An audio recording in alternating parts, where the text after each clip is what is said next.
Hello दोस्तों, कैसे हो आप लोग। आप देख रहे हैं कोसी की आस। और लास्ट वीडियो में जैसा हम लोगों ने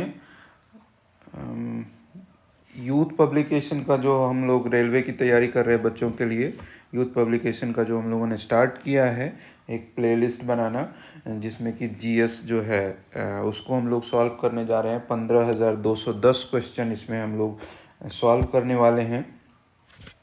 तो लास्ट वीडियो जो था हमारा वो एंशियंट हिस्ट्री से संबंधित था। एंशियंट हिस्ट्री के ये जो 6 टॉपिक को हम लोगों ने लास्ट वीडियो में कवर किया था, जो पाषाण काल, सिंधु काल, सिंधु सभ्यता, वैदिक सभ्यता, महाजनपद काल, जैन धर्म और बौद्ध धर्म तक हम लोगों ने पढ़ा। इस वीडियो में उसके आगे हम लोग स्टार्ट करेंगे पढ़ना।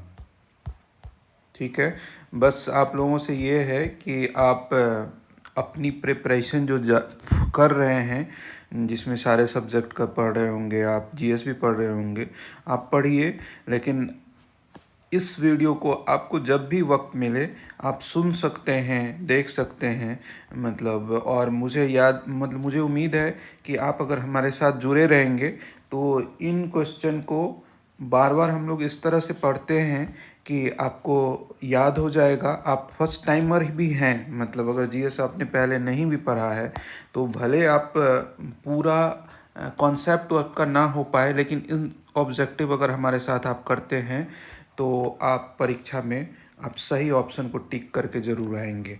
तो बने रहिए। स्टार्ट करते हैं इस वीडियो को हम लोग। पारसी या यहूदी धर्म, पारसी और यहूदी दोनों को एक ही बोला गया है।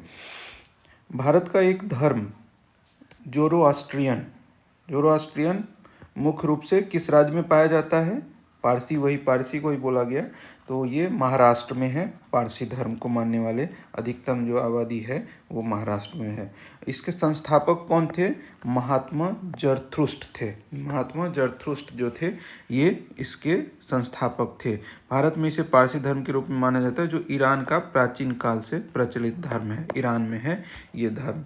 नीचे दिए गए 4 युग्म दिए गए हैं, जिनमें से 3 किसी तरीके से एक समान है और एक युग्म भिन्न है। उसके बारे में बोला गया कि कौन सा भिन्न है। जैसे देखिए, इसमें अवेस्था पारसी और तोरा यहूदी और त्रिपिटक बौद्ध धर्म का है, जबकि मंदिर हिंदुओं के पूजा करने का स्थान है। ठीक है, तो देखिए इसमें अंतर क्या हो रहा है कि अवेस्था, त्रिपिटक और तोरा जो है वो धर्म ग्रंथ है, जबकि मंदिर जो है वो पूजा करने का स्थान है। इसलिए आपका आंसर डी हो जाएगा। जैन अवेस्ता के साथ जुड़ा हुआ है। जैन अवेस्ता किसके साथ जुड़ा हुआ है? पारसी धर्म के साथ जुड़ा हुआ है। जुरथ्रस्ट थे इसके संस्थापक जुरथ्रस्ट थे, और ईरान में ये धर्म जो है वो प्रसिद्ध था प्राचीन काल से ही। यहूदी किस धर्म का पालन करते हैं? यहूदी जो है यहूदी धर्म का पालन करते हैं। यहूदियों का एकेश्वरवादी धर्म यहूदी धर्म है। इसका मानना है कि ईश्वर की उपस्थिति का अनुभव मानव गतिविधियों और इतिहास द्वारा होता है। ईश्वर अपना संदेश पैगंबरों के माध्यम से प्रेषित करता है। यहूदी लोग अब्राहम, इसहाक और जेकब को अपना पितामह, मूसा को मुख्य पैगंबर मानते हैं। यहूदी धर्म इज़राइल और हिब्रू भाषियों का राजधर्म है। ठीक है, निम्नलिखित में से कौन सा यहूदी धर्म से संबंधित है? यहूदी धर्म से संबंधित तोरा जो है यहूदी धर्म से संबंधित है। त्रिपिटक जो बौद्ध धर्म से संबंधित है। गुरु ग्रंथ साहिब जो है वो सिख से संबंधित है, जबकि धम्मपद जो है सूत पिटक का ही एक भाग है। मौर्य समाज को अब हम लोग देखते हैं। ठीक है, मौर्य साम्राज्य जो था, पाटलिपुत्र में स्थानांतरित होने से पहले निम्न में से कौन सा कई वर्षों तक मगध की राजधानी रही? तो राजगृह थी। पाटलिपुत्र में स्थानांतरित होने से पहले राजगृह अजातशत्रु के शासनकाल में पाटलिपुत्र से पहले मगध की राजधानी हुई थी। ठीक है, उदयन ने मगध की राजधानी राजगृह से पाटलिपुत्र स्थानांतरित किया। पाटलिपुत्र कौन स्थानांतरित किया? उदयन ने किया था। राजगिरी का अपना एक ऐतिहासिक और धार्मिक महत्व है। यह महावीर स्वामी तथा गौतम बुद्ध का साधना स्थल रहा है, जिसके कारण यह दोनों धर्मों के लिए पूजनीय स्थल है। यहीं पर प्रथम बौद्ध संगति का भी आयोजन हुआ था। प्रथम बौद्ध संगति का आयोजन अजातशत्रु के शासनकाल में महाकश्यप की अध्यक्षता में हुआ था। राजगिरी 5 पहाड़ियों विपुलाचल, रत्नागिरी, उदयगिरी, स्वर्णगिरी, वैभवगिरी से घिरा हुआ है। लौड़िया जो है नंदनगढ़ स्तंभ डैश में स्थित है। लौड़िया किस में है? तो लौड़िया चंपारण में स्थित है। लौड़िया नंदनगढ़ स्तंभ बिहार के पश्चिम चंपारण जिले के बूढ़ी गंडक नदी के किनारे स्थित है। यह मौर्यकालीन स्तंभ है, जिसे सम्राट अशोक ने धर्मलेख के तौर पर स्थापित कराया था। ठीक है। किस मौर्य सम्राट ने लगभग 287 या 268 से 231 ईसा पूर्व के अपने शासनकाल के दौरान शिलाओं पर, स्तंभों पर लेख उत्कीर्ण कराया था? तो ये अशोक थे, जिन्होंने अपने शिलाओं पर, मतलब अपने शासनकाल के दौरान शिलाओं और स्तंभों पर लेख उत्कीर्ण करवाया था। अशोक के शिलालेख 14 विभिन्न लेखों का समूह है, जो 8 भिन्न भिन्न स्थानों पर प्राप्त किए गए हैं। अशोक ने अपने कल्याणकारी राज्य की अवधारणा की प्रजा में प्रसारित करने के लिए तथा धम्म का प्रचार करने के लिए संपूर्ण साम्राज्य में अभिलेखों की स्थापना कराई। सम्राट अशोक का पितामह कौन था? सम्राट अशोक का पितामह चंद्रगुप्त मौर्य था। सम्राट अशोक जो थे, मौर्य वंश का एक महान शासक के रूप में माने गए। वह बिंदुसार का पुत्र था और चंद्रगुप्त मौर्य का पौत्र था। बिंदुसार का पुत्र और चंद्रगुप्त मौर्य का पौत्र था। इसे देवनाम प्रिय एवं प्रियदर्शी नाम आदि नामों से भी जाना जाता है। अपने राज्याभिषेक के 8वें वर्ष 261 ईस्वी पूर्व उसने कलिंग का युद्ध लड़ा और विजयी हुआ। इस युद्ध में हुए भयंकर रक्तपात से आहत होकर उन्होंने युद्ध का त्याग कर बौद्ध धर्म ग्रहण कर लिया। इसने भारत की ही नहीं अपितु संपूर्ण एशिया में बौद्ध धर्म की शिक्षाओं का प्रचार किया। इसने बौद्ध धर्म के प्रचार के लिए सम्राट अशोक ने अपने पुत्र एवं पुत्री क्रमशः महेंद्र और संघमित्रा को श्रीलंका भी भेजा था। निम्न में से कौन सा स्थल आधुनिक गुजरात में स्थित है जहां अशोक के शिलालेख अवस्थित हैं? तो गिरनार जो है गुजरात के जूनागढ़ के निकट स्थित पहाड़ियों में है। गिरनार की पहाड़ियों में पश्चिम और पूर्व दिशा में भादस, रोहजा, सतरंजू और घेला नदियां बहती है। इन पहाड़ियों पर मौर्य सम्राट अशोक का 14 शिलालेख अंकित है। अशोक मौर्य वंश के सबसे प्रसिद्ध शासक था। वह ऐसा पहला शासक था जिसने अभिलेखों द्वारा जनता तक अपने संदेश पहुंचाने की कोशिश की। अशोक के ज्यादातर अभिलेख किस भाषा में थे? प्राकृत भाषा और ब्राह्मी लिपि में। लगभग 260 ईसा पूर्व किस मौर्य सम्राट ने कलिंग को जीतने के लिए सैन्य अभियान का नेतृत्व किया था? अशोक ने कलिंग को जीतने के लिए सैन्य अभियान का नेतृत्व किया। उसी में रक्तपात हुआ, जिसके बाद वो बहुत विचलित हुए और फिर उसके बाद उन्होंने युद्ध वाला रास्ता छोड़कर बौद्ध धर्म को अपना लिया अहिंसा का मार्ग के लिए। अशोक के अधिकांश शिलालेख किस भाषा में थे? अशोक के अधिकांश शिलालेख प्राकृत भाषा में और फिर ब्राह्मी में भी हुआ है उनका। अशोक के अभिलेख जो है ब्राह्मी, खरोष्टी, अरमैक तथा यूनानी लिपि में लिखे गए, किंतु अधिकांश शिलालेख जो है वो प्राकृत भाषा, वो ब्राह्मी लिपि में लिखा गया है।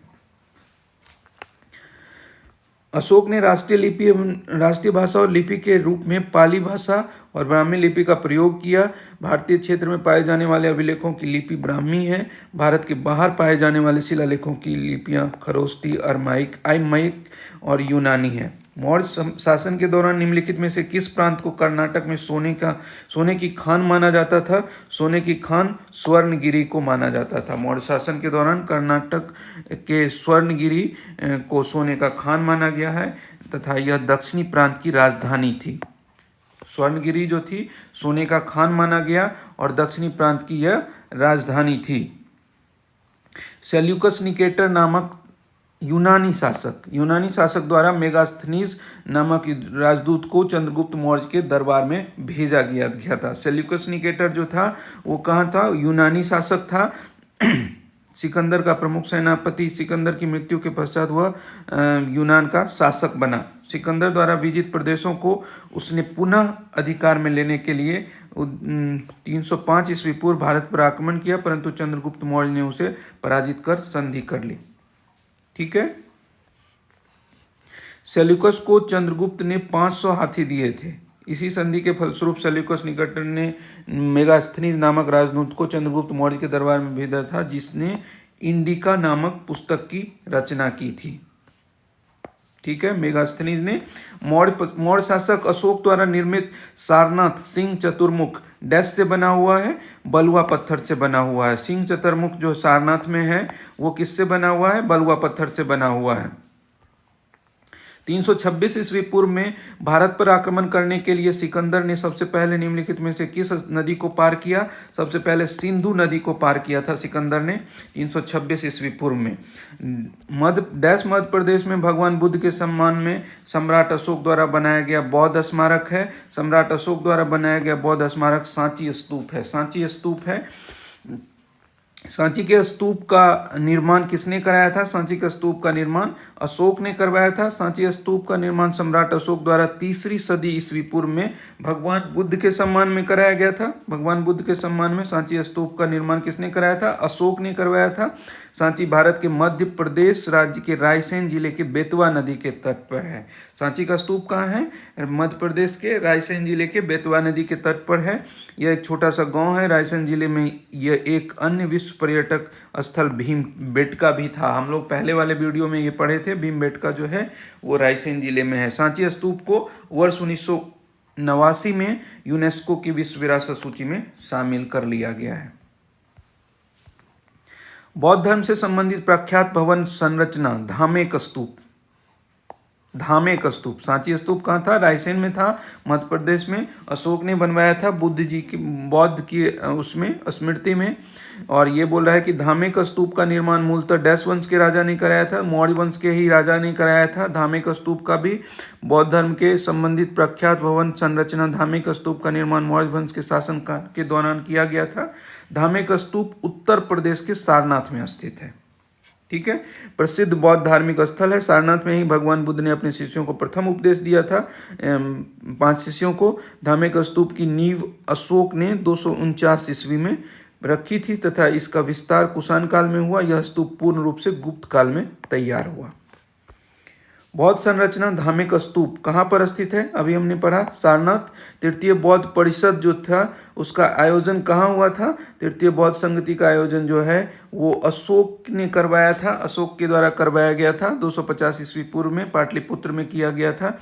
इसकी अध्यक्षता मोगलीपुत्र तुस्य ने की थी। इसका उद्देश्य संघ भेद के विरुद्ध कठोर नियमों का प्रतिपादन करने का था। बौद्ध धर्म को स्थायित्व प्रदान करना था। इससे धर्म ग्रंथों के अंतिम रूप से संपादित किया गया तथा तीसरे पिटक अभिधम्म पिटक को जोड़ा गया। ज्ञातव्य है कि प्रथम बौद्ध संगति में बुद्ध के उपदेशों को 2 पिटक विनय पिटक और सुत्त पिटक में संकलित किया गया था। और ये तीसरा पिटक जो था यह अशोक के शासनकाल के दौरान पाटलिपुत्र में जो तृतीय बौद्ध संगति हुई मोगलीपुत्र तिस्स के अध्यक्षता में, उसमें इसको शामिल किया गया था। चंद्रगुप्त मौर्य वंश के संस्थापक थे। भारतीय इतिहास में उनके शासनकाल के बारे में निम्न में से कौन सा कथन गलत है? तो ये देखिए, ये बैरम खां उनका सबसे अच्छा सहयोगी था, संरक्षक और मार्गदर्शक था। ये वाला क्वेश्चन, ये आंसर गलत है क्योंकि उन्होंने सिकंदर से मुलाकात की और उनकी सेना में शामिल हुए ताकि मैसेडोनियन युद्ध कौशल को सीख सके। ये सही है। चंद्रगुप्त मौर्य को पहले अखिल भारतीय साम्राज्य की स्थापना का श्रेय जाता है। ये भी सही है। साम्राज्य के पुरातात्विक साक्ष्य कई कस्बों और शहरों के अस्तित्व को दर्शाते हैं। इसमें सबसे प्रमुख राजधानी पाटलिपुत्र थी। अशोक तर्कसिद्ध रूप से प्रारंभिक भारत के सबसे प्रसिद्ध शासक थे जिसने कलिंग पर विजय प्राप्त की थी। वे डैश के पोते थे, वो जो चंद्रगुप्त मौर्य के पोते थे। कलिंग का प्रख्यात शासक अशोक और कलिंग के राजा के बीच 261 ईसा पूर्व में लड़ा गया। सम्राट अशोक मौर्य वंश के शासक बिंदुसार के पुत्र और चंद्रगुप्त मौर्य के पोते थे। पहले भी हमने पढ़ा। यह युद्ध वर्णन सम्राट अशोक के 13वें शिलालेख में कलिंग युद्ध का वर्णन है। ठीक है। कलिंग युद्ध का वर्णन किसमें है? अशोक के 13वें शिलालेख और सम्राट अशोक के राज्याभिषेक के बाद 8वें वर्ष में यह युद्ध लड़ा गया था। ऐतिहासिक ग्रैंड ट्रंक रोड का निर्माण कई शासकों द्वारा कराया गया था। मौर्य वंश के शासनकाल के दौरान इसे क्या कहा जाता था? इसे उत्तरापथ कहा जाता था। देखिए, इस सड़क को उत्तरापथ के नाम से जाना जाता था। यह मार्ग गंगा नदी के किनारे से होते हुए गंगा के मैदान के पार पंजाब के रास्ते से तक्षशिला को जाता है। 8 चरणों में निर्मित हुआ राजमार्ग पेशावर, तक्षशिला, हस्तिनापुर, कन्नौज, प्रयाग, पाटलिपुत्र और ताम्रलिप्त के शहरों को जोड़ता था। मुगल काल में मौर्य काल के बाद इस शहर में तब बड़ा बदलाव हुआ जब इस मार्ग का ज़्यादातर भाग शेरशाह सूरी द्वारा नए सिरे से पुनर्निर्मित कराया गया। सासाराम अपने गृहनगर के साथ साथ आगरा तथा अपनी राजधानी को जोड़ना। शेरशाह के देहांत के बाद इस सड़क का नाम सड़क-ए-आज़म उनके नाम पर समर्पित कर दिया गया था। इसके बाद मुगल शासकों ने इसे पश्चिम में खैबर दर्रे को पार कर काबुल तक और पूर्व में बंगाल के चटगांव बंदरगाह तक बढ़ाया। अंग्रेज के काल में 17वीं शताब्दी में इस मार्ग का ब्रिटिश शासकों ने पुनर्निर्माण कराया और इसका नाम बदलकर ग्रैंड ट्रंक रोड कर दिया। कलिंग युद्ध की हिंसा को देखकर प्रतिशोध लेने की सोच रखने वाले सम्राट अशोक का हृदय परिवर्तन हुआ और एक अस्थिर चित्त और शांति प्रिय सम्राट और बौद्ध धर्म के अनुयायी बन गए थे। चंद्रगुप्त मौर्य के गुरु कौन थे? चंद्रगुप्त मौर्य के गुरु जो थे विष्णुगुप्त थे। अन्य नाम उनका चाणक्य व कौटिल्य था। चंद्रगुप्त मौर्य ने भारत में मौर्य साम्राज्य की स्थापना की थी। यह पूरे भारत को एक साम्राज्य के अधीन लाने में सफल रहा। उदयन ने मगध की राजधानी को किस शहर से हटाकर पाटलिपुत्र में स्थानांतरित किया? राजगीर से स्थानांतरित करके उदयन ने मगध की राजधानी को मतलब पटना में पाटलिपुत्र में स्थानांतरित कराया। निम्नलिखित में से कौन सी पुस्तक मेगास्थनीज ने लिखी थी? इंडिका ने, हमें अभी पीछे भी पढ़ा था। सेल्यूकस निकेटर का राजदूत था। अशोक के प्राचीनतम प्राप्त अभिलेख निम्न में से किस लिपि में लिखे गए हैं? ब्राह्मी में लिखे गए हैं। प्राचीनतम अभिलेख जो है ब्राह्मी लिपि में लिखे गए हैं। अभी तक अशोक के कुल 40 अभिलेख प्राप्त हो गए। 1837 ईस्वी में जेम्स प्रिंसेप नामक विद्वान ने अशोक के अभिलेख को पढ़ने में सफलता प्राप्त की थी।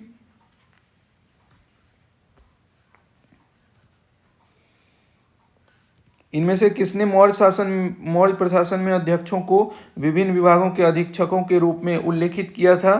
तो कौटिल्य ने चाणक्य, विष्णुगुप्त या कौटिल्य मौर्य सम्राट चंद्रगुप्त मौर्य के प्रधानमंत्री थे। ये तक्षशिला विश्वविद्यालय में आचार्य थे। इनके द्वारा रचित पुस्तक अर्थशास्त्र, राजनीति, अर्थनीति आदि का महान ग्रंथ है। अर्थशास्त्र जो है वो राजनीति और अर्थनीति का महान ग्रंथ है। इसी पुस्तक में कौटिल्य ने मौर्य प्रशासन में अध्यक्षों को विभिन्न विभागों के अधीक्षक के रूप में उल्लेखित किया। इंडिका मेगास्थनीज द्वारा रचित पुस्तक है। यह संबंध भी मौर्य काल से ही है। सम्राट अशोक जो थे ने बौद्ध धर्म के आदर्शों के प्रचार के लिए धर्म प्रचारकों को दूर दराज के स्थानों पर भेजा ताकि लोग भगवान बुद्ध की शिक्षाओं द्वारा अपने जीवन को प्रेरित कर सकें। इन धर्म प्रचारकों में उनका पुत्र और उनकी पुत्री कौन शामिल थे? महेंद्र और संघमित्रा थे, जिनको उन्होंने श्रीलंका भेजा था प्रचार करने के लिए बौद्ध धर्म का। निम्नलिखित में से कौन से राजा संघमित्रा और महेंद्र वर्मन के पिता थे? अशोक थे। डैश ने अपने धर्म विजया धार्मिकता तथा द्वारा विजय की नीति विकसित की। अशोक के शासनकाल को सबसे महत्वपूर्ण घटना कलिंग आधुनिक युग में डैश पर विजय थी, जो उनके जीवन का एक महत्वपूर्ण परिवर्तन साबित हुआ। ये ओडिशा, कलिंग जो है वो ओडिशा में है और उसी में विजय के बाद उनके जीवन में एक महत्वपूर्ण परिवर्तन हुआ। अशोक ने डैश के युद्ध के बाद बौद्ध उपदेशों को अपना लिया। कलिंग के युद्ध के बाद बार बार रिपीट हो रहा है। रिपीट होने से ये फायदा है कि आपको फिर से दोबारा पढ़ने की जरूरत नहीं पड़ेगी। प्रसिद्ध कलिंग युद्ध ने सम्राट अशोक को युद्ध छोड़ने और बौद्ध धर्म अपनाने के लिए प्रेरित किया। यह युद्ध उड़ीसा में कब लड़ा गया? 261 बीसी में लड़ा गया, ईसा पूर्व लड़ा गया था। और अशोक विजयी हुए और इसी के बाद उनका हृदय परिवर्तन हुआ और उन्होंने क्या किया? उन्होंने बौद्ध धर्म को अपना लिया। अशोक के किस शिलालेख में कलिंग युद्ध में अशोक के विजय का उल्लेख किया गया है? 13वें शिलालेख में कलिंग युद्ध के विषय की विस्तृत जानकारी मिलती है। कलिंग युद्ध में हुए नरसंहार से विचलित होकर अशोक ने युद्ध नीति को सदा के लिए त्याग दिया। चंद्रगुप्त का पुत्र डैश मौर्य थे। चंद्रगुप्त का जो पुत्र थे वो बिंदुसार थे। मौर्य साम्राज्य के सिंहासन बैठने वाला दूसरा शासक था। उसके बाद जो है बिंदुसार का पुत्र अशोक हुए। मौर्य साम्राज्य के सिंहासन बैठने वाले दूसरे थे बिंदुसार। आजीवक संप्रदाय, ये कौन थे? आजीवक संप्रदाय के अनुयायी थे। वायु पुराण में इन्हें भद्रसार या वारिसार कहा गया है। बिंदुसार को अमित्र घात के नाम से भी जाना जाता है। इनके दरबार में यूनानी राजदूत डायमेकस आया था। बौद्ध विद्वान तारानाथ ने इसे 16 राज्यों का विजेता बताया है। सम्राट अशोक डैश का पुत्र था? बिंदुसार का पुत्र था। अभी ऊपर भी हम लोग कई बार पढ़ चुके हैं। सम्राट अशोक किसके उत्तराधिकारी थे? बिंदुसार के।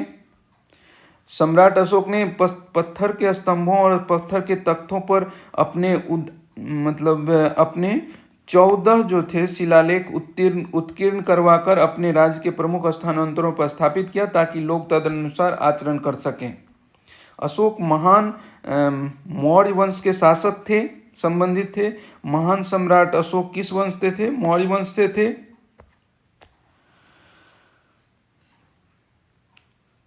डैश मौर्य साम्राज्य की राजधानी थी? पाटलिपुत्र। कौटिल्य का अर्थशास्त्र हमें डैश प्रशासन के बारे में जानकारी देता है। मौर्य साम्राज्य के बारे में, मौर्य प्रशासन के बारे में। उनके प्रधानमंत्री थे ये, जो राजनीति और अर्थव्यवस्था जो उन्होंने लिखा था वो राजनीति पे आधारित थी। शासन व्यवस्था राजनीति पे कह सकते हैं। अर्थशास्त्र कौटिल्य द्वारा रचित एक संस्कृत ग्रंथ था।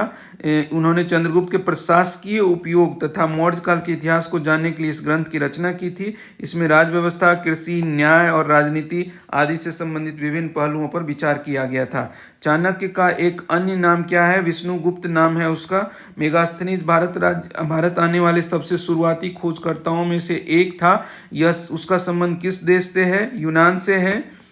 सेल्यूकस निकेटर का राजदूत था वो। सम्राट अशोक ने अपने राज्यकाल के 12 वर्ष में एक विशेष अधिकारी की नियुक्ति की जो भूमि का सर्वेक्षण करता था तथा भू अभिलेखों का रखरखाव करता था और न्याय का पालन करता था।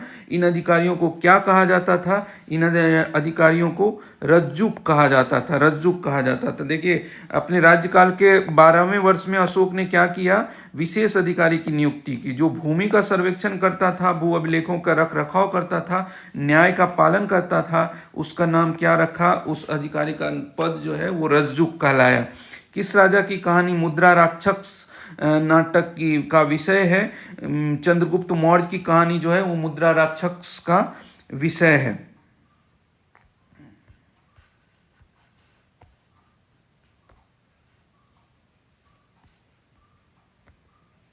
मौर्य वंश को किस वंश ने समाप्त किया? मौर्य वंश को शुंग वंश ने समाप्त किया है। मौर्य वंश के अंतिम शासक बृहदत्त की हत्या इनके सेनापति जो थे पुष्यमित्र शुंग, उन्होंने 185 ईस्वी पूर्व में कर दी और मगध पर शुंग वंश की स्थापना की। इस प्रकार मौर्य वंश को समाप्त करने में किस वंश का योगदान है? शुंग वंश का। पुष्यमित्र शुंग जो थे मौर्य वंश के अंतिम शासक बृहदत्त के सेनापति थे और उन्होंने उनकी हत्या करके शुंग वंश की स्थापना की।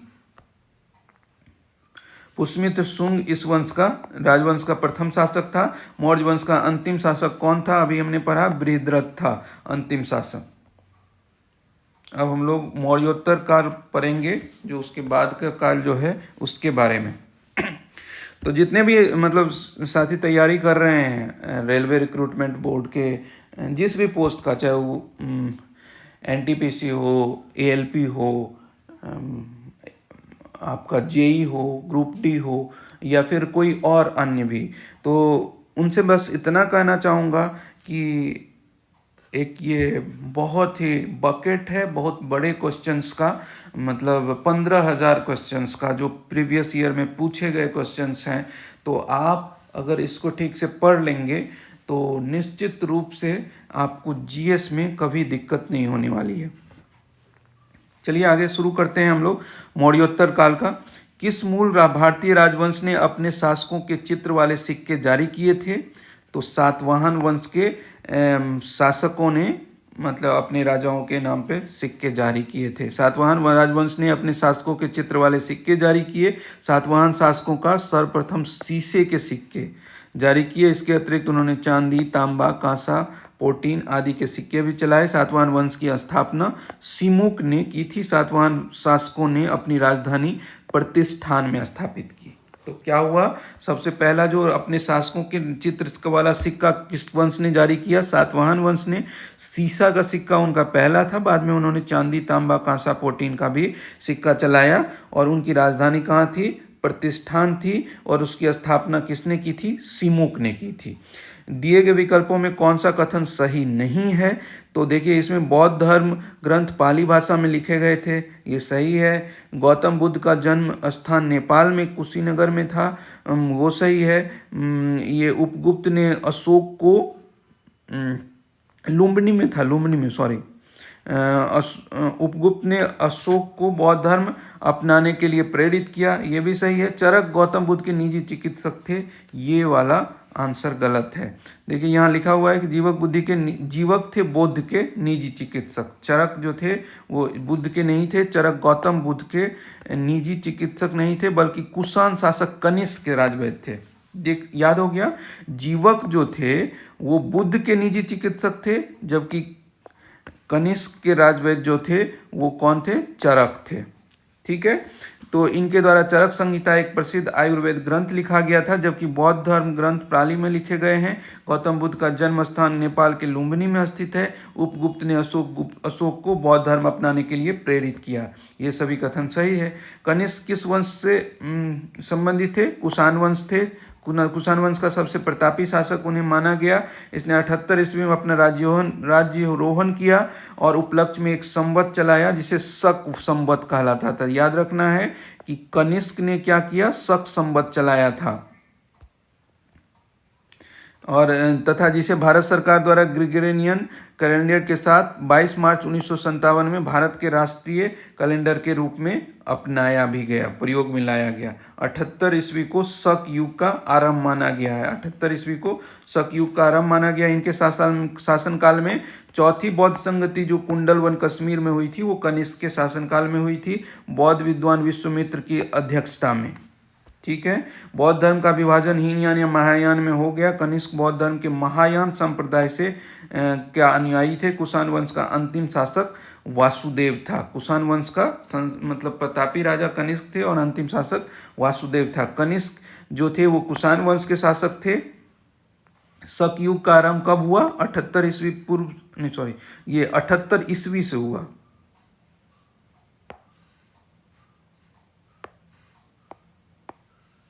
ठीक है, तो 78 ईस्वी से शक युग का आरंभ हुआ है। कुषाण राजाओं में सबसे मशहूर राजा कौन थे? कनिष्क थे। देखिए कुषाण शासकों में सबसे प्रसिद्ध जो 78 ईस्वी से 102 ईस्वी थे, जो उनका अवधि जो था। कुषाण राजवंश के तीसरे शासक थे। इनकी राजधानी पुरुषपुर पेशावर थी। कुषाण वंश का संस्थापक कुजुल कॉडफिशियस था। कनिष्क भारतीय इतिहास में अपने विजय, धार्मिक प्रवृत्ति, साहित्य, कला प्रेमी होने के नाते विशेष स्थान रखते थे। ईसा पूर्व शताब्दी की शुरुआत, ईसा पूर्व 10 शताब्दी की शुरुआत में कुषाणों ने भारत की उत्तर पश्चिम सीमा पर अपना अधिकार कर लिया। ये ईसा पूर्व पहली शताब्दी की शुरुआत में ही कुषाणों ने भारत की उत्तर पश्चिम सीमा पर अपना अधिकार कर लिया था। 78 ईस्वी में कुंडलवन कश्मीर में चौथी बौद्ध संगति का आयोजन किया गया था, वसुदेव के अध्यक्षता में और कनिष्क के शासनकाल में। ओडिशा के उदयगिरी के हाथी गुम्फा शिलालेख कलिंग के राजा किसने? खारवेल ने लिखा था। देखिए हाथी गुम्फा शिलालेख किसने लिखा था? खारवेल, उड़ीसा के जो राजा थे उदयगिरी से। उड़ीसा में उदयगिरी नामक पहाड़ी की गुफा में एक शिलालेख प्राप्त हुआ जो हाथी गुम्फा शिलालेख के नाम से प्रसिद्ध है। इसे तीर रहित अभिलेख भी कहा जाता है, तिथि रहित अभिलेख भी कहते हैं।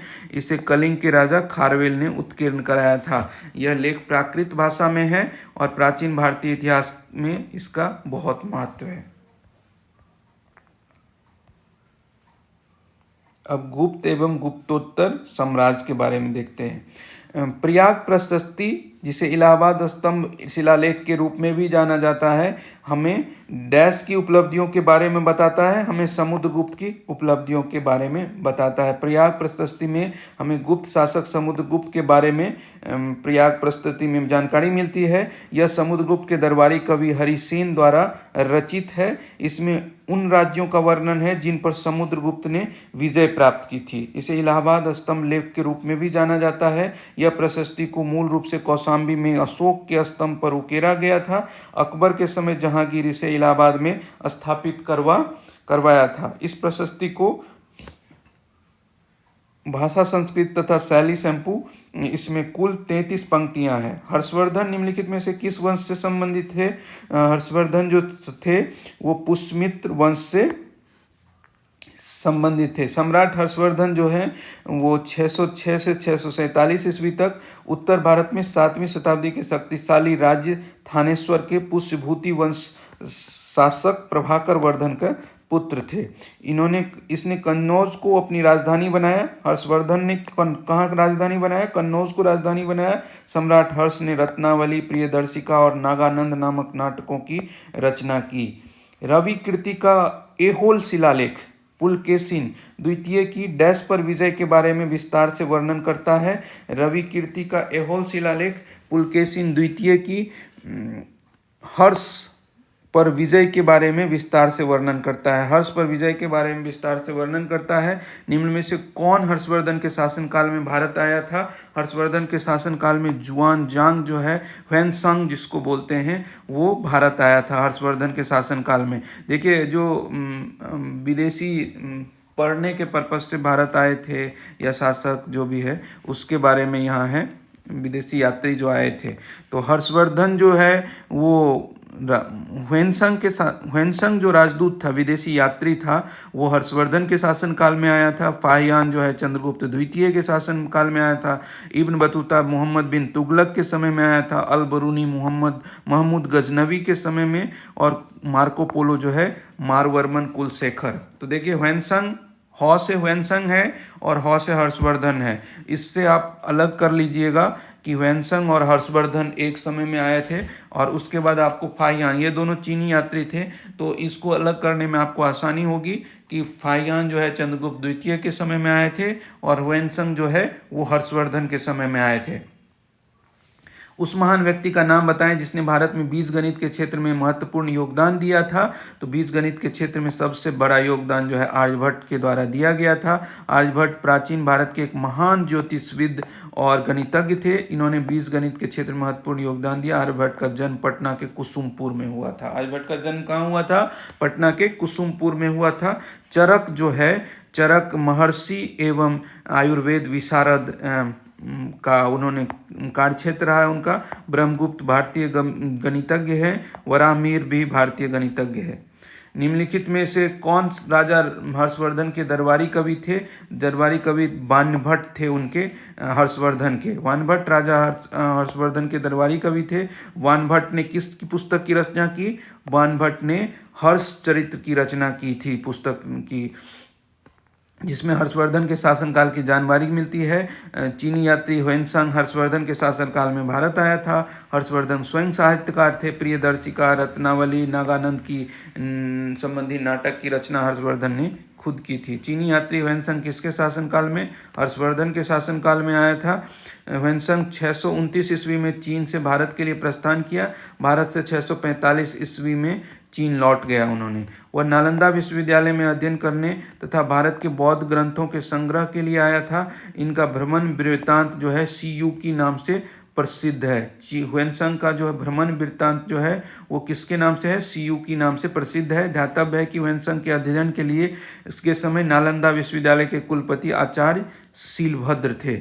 नालंदा विश्वविद्यालय का कुलपति कौन थे? शीलभद्र थे ह्वेनसांग के अध्ययन के दौरान। डैश एक चीनी बौद्ध भिक्षु था जिसने नालंदा में बौद्ध शास्त्रों का अध्ययन किया था। 627 से 643 ईस्वी तक भारत की 17 वर्ष की लंबी यात्रा की। ह्वेनसांग के बारे में ही यही है। इसमें से कौन हर्षवर्धन के शासनकाल में भारत आया था? ह्वेनसांग। निम्नलिखित में से कौन चीनी यात्री नालंदा आया और छात्र और शिक्षक दोनों के रूप में रहा? ह्वेनसांग।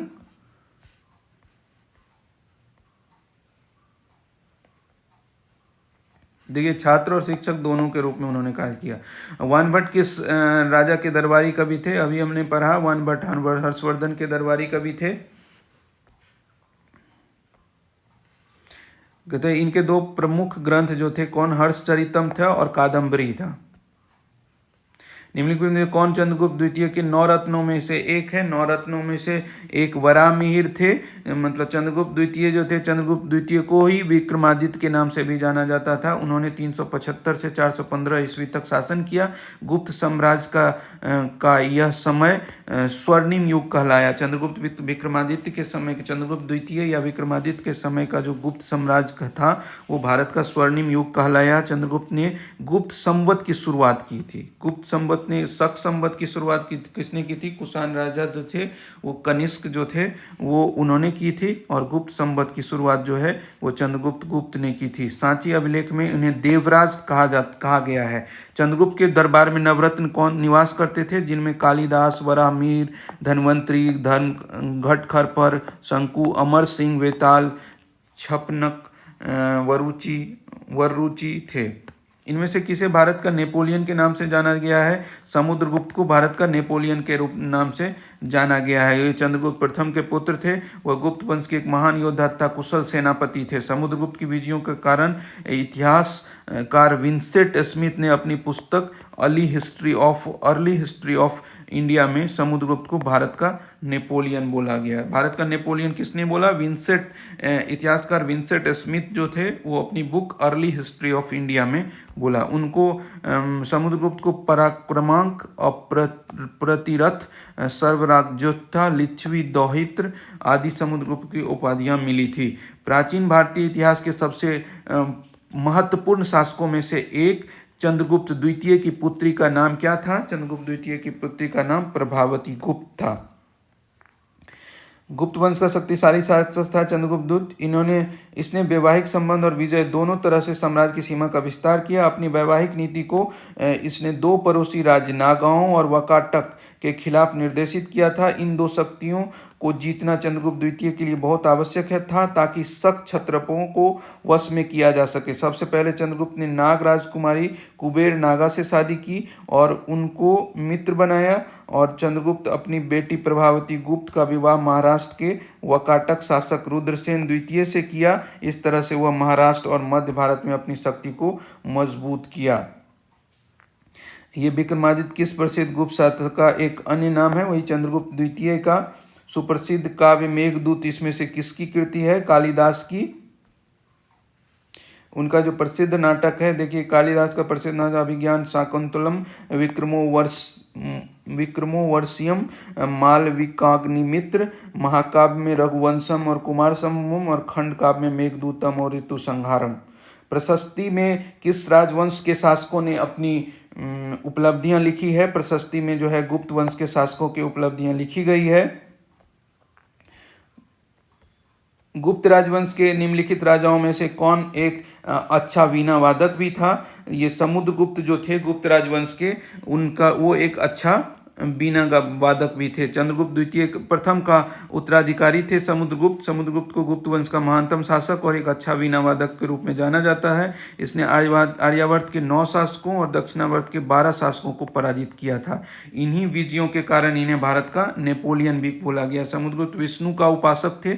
समुद्रगुप्त किसके उपासक थे? विष्णु के उपासक थे और संगीत प्रेमी भी थे। ऐसा अनुमान उनके सिक्कों में उन्हें वीणा वादन करते हुए दिखाए जाने से लगाया गया। किस युग को प्राचीन भारत का स्वर्ण युग बोला गया है? यही गुप्त साम्राज्य को ही 4वीं शताब्दी के दौरान जो गुप्त साम्राज्य था उसको भारत का स्वर्ण युग भी बोला है, भारतीय इतिहास का स्वर्ण युग बोला गया है। मूर्तिकला के क्षेत्र में देखें तो गुप्त काल में भरहुत, अमरावती, सांची, मथुरा इस काल की प्रसिद्ध मूर्तियों का निर्माण भी हुआ है। और स्वर्ण युग इसलिए भी बोला जाता है कि इस समय भारतीय संस्कृति का प्रचार प्रसार, धार्मिक सहिष्णुता, आर्थिक समृद्धि तथा शासन व्यवस्था की स्थापना के रूप में जाना जाता है। चित्रकारी के क्षेत्र में अजंता, एलोरा, बाघ की गुफाओं का भी निर्माण हुआ है। विज्ञान तथा प्रौद्योगिकी में आर्यभट्ट जहाँ पृथ्वी की त्रिज्या की गणना की और सूर्य केंद्रित ब्रह्मांड तथा सिद्धांत आदि, वही दूसरी ओर वराहमिहिर ने चंद्र कैलेंडर की शुरुआत की। वराहमिहिर ने चंद्र कैलेंडर की शुरुआत की। किस काल को भारतीय इतिहास का स्वर्ण युग बोला गया है? गुप्त काल को ही भारतीय इतिहास का स्वर्ण युग बोला गया है। नालंदा विश्वविद्यालय के विश्व के महान प्राचीन विश्वविद्यालयों में से एक है तथा महत्वपूर्ण बौद्ध शैक्षणिक उत्कृष्टता केंद्र माना जाता है। इसकी स्थापना किस भारतीय शासक के दौरान हुई थी? कुमारगुप्त प्रथम के शासन के दौरान हुई थी। नालंदा विश्वविद्यालय को विश्व का महान प्राचीनतम विश्वविद्यालयों में से एक महत्वपूर्ण केंद्र माना जाता है। इसकी स्थापना गुप्त वंश के शासक कुमारगुप्त प्रथम ने 415 से 455 ईस्वी पूर्व ने बिहार राज्य के नालंदा जिले में करवाया था। महायान बौद्ध धर्म के इस विश्वविद्यालय में हीनयान बौद्ध धर्म के साथ अन्य धर्मों के शिक्षा भी दी जाती थी। वैनसंग के समय नालंदा विश्वविद्यालय के कुलपति जो थे वो शीलभद्र थे। 1193 ईस्वी में तुर्क सेनापति बख्तियार खिलजी ने नालंदा विश्वविद्यालय को नष्ट कर दिया था। चंद्रगुप्त प्रथम के बाद गुप्त साम्राज्य की बागडोर किसने संभाली थी? समुद्रगुप्त ने संभाली थी। हर्षवर्धन की मृत्यु के बाद प्रतिहार, पाल और राष्ट्रकूट वंश के राजाओं ने डैश पर आधिपत्य कर लिया। कन्नौज पर आधिपत्य करने के लिए दूसरे के साथ युद्ध किया।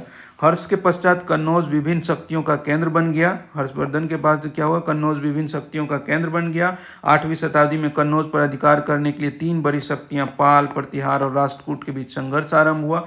यह संघर्ष लगभग 200 वर्षों तक चला।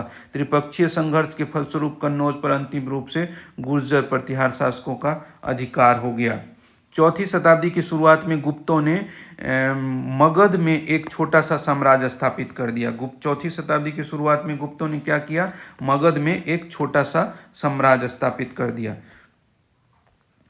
निम्नलिखित में से कौन सा नगर गुप्त वंश की राजधानी था? गुप्त वंश की राजधानी कौन सी थी? पाटलिपुत्र थी। कुषाणों के पतन के बाद उत्तर भारत में अनेक राज्यों का उदय हुआ। इसमें मगध में गुप्त राजवंश का एक है। गुप्त वंश की संस्थापक श्रीगुप्त थे और इसके बाद घटोत्कच शासक हुआ। गुप्त वंश का वास्तविक संस्थापक चंद्रगुप्त प्रथम को माना गया है। गुप्तों की राजधानी पाटलिपुत्र आधुनिक पटना थी। गुप्त साम्राज्य के वास्तविक संस्थापक किसको माना गया है? वास्तविक संस्थापक देखिए, गुप्त का जो है वास्तविक संस्थापक चंद्रगुप्त प्रथम को माना गया है। तो यहां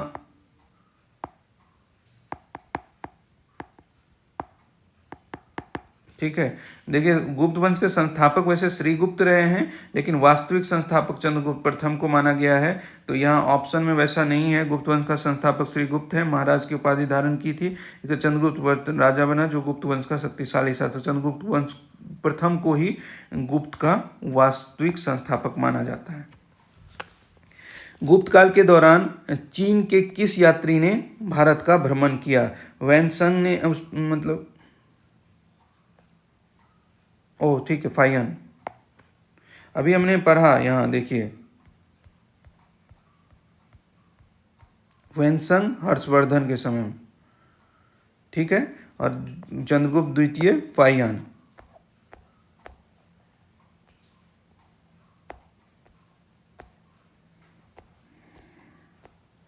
ठीक है, चंद्रगुप्त द्वितीय के समय में फाहियान आया था भारत। हर्षवर्धन के राजसभा कवि कौन थे? हर्षवर्धन के राजसभा कवि जो थे वो बाणभट्ट थे। देखिए, बाणभट्ट हर्षवर्धन की राजसभा के दरबारी कवि थे। ये संस्कृत के प्रकांड विद्वान थे। इन्होंने हर्षचरित कादंबरी की रचना की। चंद्रवरदायी पृथ्वीराज चौहान के राजकवि थे। इन्होंने पृथ्वीराज रासो की रचना की। जयदेव लक्ष्मण सेन के दरबारी कवि थे। इन्होंने गीत गोविंद की रचना की। तो गीत गोविंद किसने की? जयदेव ने की। और चंद्रवरदायी जो है वो उन्होंने पृथ्वीराज रासो की रचना की। और हर्षचरित्र और कादंबरी की रचना जो है वो बाणभट्ट ने की। हर्ष की मृत्यु के बाद 7वीं शताब्दी के आसपास डैश प्रभुत्व में आए और उनके काल को भारत के अंधे युग के रूप में माना गया। राजपूत प्रभुत्व में आए। हर्ष की मृत्यु के बाद 7वीं शताब्दी के आसपास जो है राजपूत प्रभुत्व में आए और उनके काल को भारत में के अंधे युग के रूप में जाना गया। गुर्जर, प्रतिहार, पाल और राष्ट्रकूट राजा थे। चंद्रगुप्त द्वितीय ने गुप्त साम्राज्य का गुप्त साम्राज्य का कब ये ईस्वी में गुजरात तक विस्तार किया? 903 ईस्वी में। 903 ईस्वी में चीनी यात्री इत सिंह डैश में 3 वर्ष ठहर कर संस्कृत सीखा। ताम्रलिप्ति में चीनी यात्री इत सिंह जो थे, चीनी बौद्ध यात्री थे, यह 7वीं शताब्दी के अंत में भारत आए। यह दक्षिण के समुद्री मार्ग से होकर भारत आया। समुद्रा तथा लंका होते हुए वह ताम्रलिप्ति पहुंचा, जहां 3 वर्ष तक रहकर संस्कृत का अध्ययन किया। देखिए, अब दक्षिण भारतीय राजवंश चोल चालुक्य पल्लव और संगम के बारे में हम लोग देख रहे हैं। संगम साहित्य की रचना किस शास्त्रीय भाषा में हुई थी? संगम साहित्य की रचना तमिल भाषा में हुई थी। ऐतिहासिक युग के प्रारंभ में दक्षिण भारत का क्रमबद्ध इतिहास जिस साहित्य से प्राप्त होता है उसे संगम साहित्य बोलते हैं। संगम युग के दौरान दक्षिण भारत में 3 राजवंशों चेर, चोल और पांड्य का शासन था। समकालीन प्रमुख रचनाएं जो है तोलकाप्पियम, इथुथोके और शिल्पादिकारम। चोल शिलालेख के से उल्लेखित गुरुकुल के अनुरक्षण हेतु प्रदान की गई भूमि को कहा जाता था इसका सालाभोग। इसकी जो चोल शिलालेख से उल्लेखित गुरुकुल के अनुरक्षण हेतु प्रदान की गई भूमि को सालाभोग कहा जाता था। डैश होयसल साम्राज्य की राजधानी थी। द्वार समुद्र जो थी वो होयसल साम्राज्य की राजधानी थी। होयसल यादवों के वंशज थे तथा ये चोल या पश्चिमी चालुक्यों के सामंत थे। ये कर्नाटक के एक छोटे से भाग पर शासन करते थे। होयसल वंश की स्थापना विष्णुवर्धन ने की थी। इसकी राजधानी जो है वो द्वार समुद्र थी। दिए गए विकल्पों में से किस राजवंश ने दक्षिण पूर्व एशिया में शिपिंग उद्यम स्थापित किया? तो चोल वंश ने। चोल राजवंश पेन्नार और कावेरी नदियों के बीच पूर्वी समुद्र तट पर स्थित है। इस राजवंश की स्थापना विजयालय 850 से 887 ईस्वी ने की थी। चोलकालीन प्रमुख बंदरगाह महाबलीपुरम, कावेरी पत्तनम और सालियूर कोरकई आदि थे। राजा सिंह विष्णु डैश वंश के शासक थे। सिंह विष्णु जो थे वो पल्लव वंश के शासक थे। राजा सिंह विष्णु जो थे वो पल्लव वंश के शासक थे। पुलकेशिन प्रथम और पुलकेशिन द्वितीय नामक शासक डैश से संबंधित थे।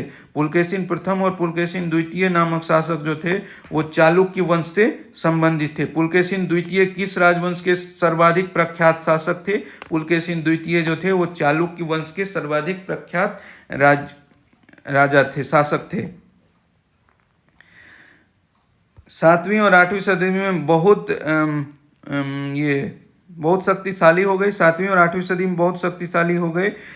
कांचीपुरम उसकी राजधानी थी। कौन से शासक के बारे में बोला जा रहा है? तो आपका 7वीं और 8वीं शताब्दी के आसपास जो है वो पल्लव वंश के बारे में बोला है। पल्लव 7वीं और 8वीं शताब्दी में बहुत शक्तिशाली हो गए और कांचीपुरम उसकी राजधानी हुई। तो आप याद रख सकते हैं कांचीपुरम उनकी राजधानी थी, तो उससे याद रख सकते हैं कि आप पल्लव शासक जो थे वो 7वीं 8वीं शताब्दी में मतलब एक शक्तिशाली के रूप में उभरे थे। इन्होंने अवनी सिंह की उपाधि धारण की थी। उनके शासक जो सिंह विष्णु थे, जिन्होंने 570 से 600 ईस्वी में उसकी स्थापना की।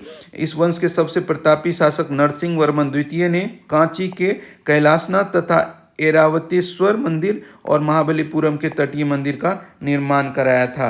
कांची डैश की राजधानी थी? पल्लव की राजधानी।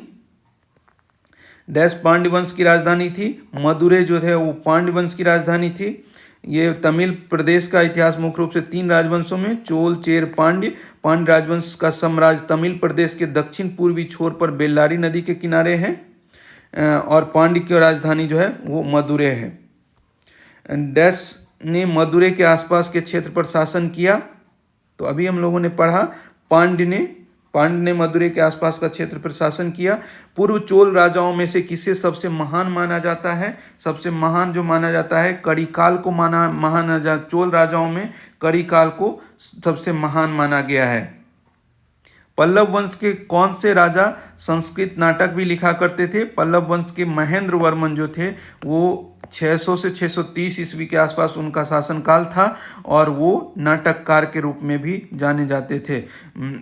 राजनीतिक दृष्टि से न केवल राजनीतिक दृष्टि से बल्कि सांस्कृतिक, साहित्यिक और कलात्मक दृष्टि से भी अपने चरमोत्कर्ष पर था उनके शासनकाल में। ये मत विलास प्रहसन और भगवत जूकियम जैसे महत्वपूर्ण ग्रंथों की रचना की तथा संस्कृत में भी कई नाटक लिखे। किस चालुक्य राजा ने कन्नौज के राजा हर्ष को पराजित किया था? कन्नौज के राजा हर्ष को पराजित किया था पुलकेशिन द्वितीय ने। चोल राजवंश के अंतिम शासक कौन थे? चोल राजवंश के अंतिम शासक राजेंद्र चोल तृतीय थे। कौन से चोल राजा ने मालदीव के द्वीपों पर दरियाई विजय पाई थी? मालदीव के द्वीपों पर राजा राज ने विजय पाई थी। प्रारंभिक चेर वंशीय राजाओं ने किन राज्यों पर शासन किया था? प्रारंभिक चेर वंशीय राजाओं ने तमिलनाडु और केरल पर शासन किया था। किस भारतीय राजा ने पूर्व एशिया के कुछ हिस्सों को जीतने के लिए नौसैनिक शक्ति का इस्तेमाल किया था? वो राजेंद्र चोल ने। राजेंद्र चोल ने पूर्व एशिया के कुछ हिस्सों को जीतने के लिए नौसेना का सबसे पहले इस्तेमाल किया था। तो इस वीडियो में हम लोग यहीं तक करते हैं ख़त्म, और अगले वीडियो में हम लोग सीमावर्ती जो राजवंश थे उनके बारे में पढ़ेंगे हम लोग। तो इस तरह से आप लोगों से बस वही अनुरोध है कि आप कंटिन्यू बने रहिए, आपको और कुछ करने की ज़रूरत नहीं पड़ेगी। आप मतलब बेहद ख़राब स्थिति में 80 से 85% आंसर सही करके आएंगे रेलवे से संबंधित किसी भी परीक्षाओं में। तो इस तरह से हम लोग एक बार देख लेते हैं कि हम लोगों ने आज कहाँ तक कर लिया है इसको।